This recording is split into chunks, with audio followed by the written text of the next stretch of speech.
Okay, we're going to look at this artist. His name is Timothy Pakron. I came across him a long time ago in 2012 in a magazine called Juxtapose.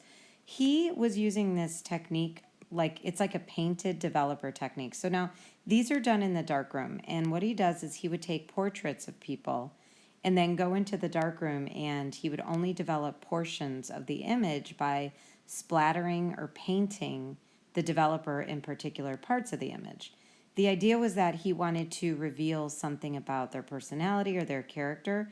I would definitely say to the viewer, we really can't tell what kind of person they are. It's kind of up to us, you know, when you look at this, you can interpret their personality, you know, by their eyes or the way their mouth is or the angle that he's shooting them at. But they have this unexpected result when they're done. They're just so intense and so cool. You know, some of them are definitely more planned, like these ones, you know, this has, it's almost like he didn't allow the developer to go outside of where, I don't know, this guy's chin or jawline was. That's like perfection, where the other ones are very free form, and it looks like he was almost blowing on a straw to get it to, you know, develop where he wanted it to. So we have a way that we are going to try Pakron's technique, but we are going to use Photoshop Mix.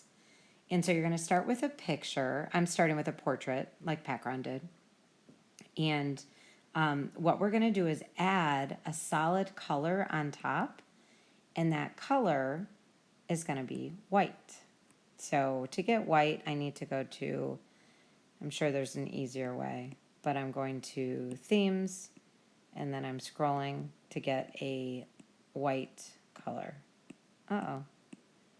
There we go. There's white. So I tap it, and then I hit Done. And it will just drop an opaque piece of white. So next, I'm going to choose Cutout.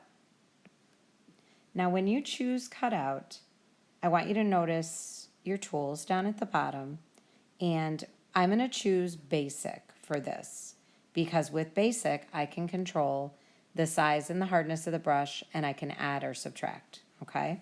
So I'm going to start by subtracting. This is like a subtractive method, and you can change, you know, the size of your brush, and I'm going to go ahead and just start imagining where I want to take this away. Now, I'm not loving these lines because right now, right away, I can tell like they're too thick for me. They're too perfect. So I'm going to clean that up by maybe adding some back in. Maybe I have to make my brush a little smaller. But now I'm going to go next to the line and add it back in, and that will make the line in turn thinner where I want it to be. Remember, when you are using the minus, you're taking away, and when you're using the plus, you're adding. So right now I'm toggling between my Apple Pencil and my finger, and I'm liking the variety and what it's giving me. My iPad is moving super slow because I just have too much on here. There is no rhyme or reason, right? I just want you guys to have fun with this. Just try different things. Let the picture find you. You know, sculptors sometimes they say, I don't know what it's going to be. They just start picking away at it. And then when they, as they're digging out the marble, they say, oh, it was in there the whole time. I just found it. So see what you can find as you're sort of erasing these layers.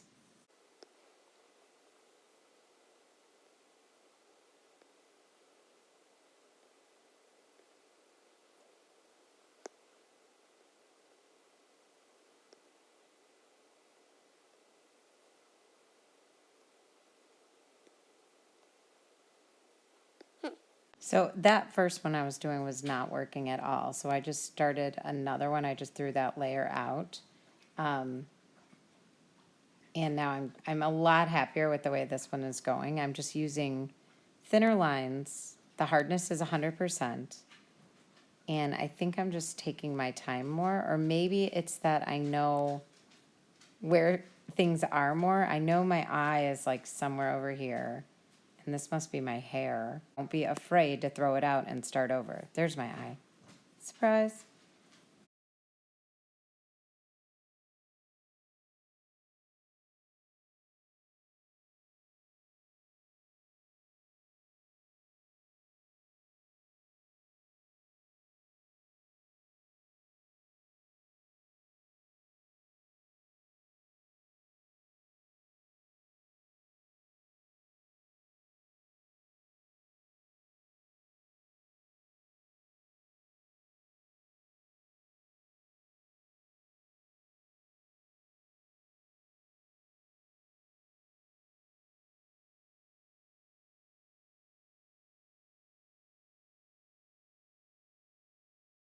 You can share your image to the camera roll,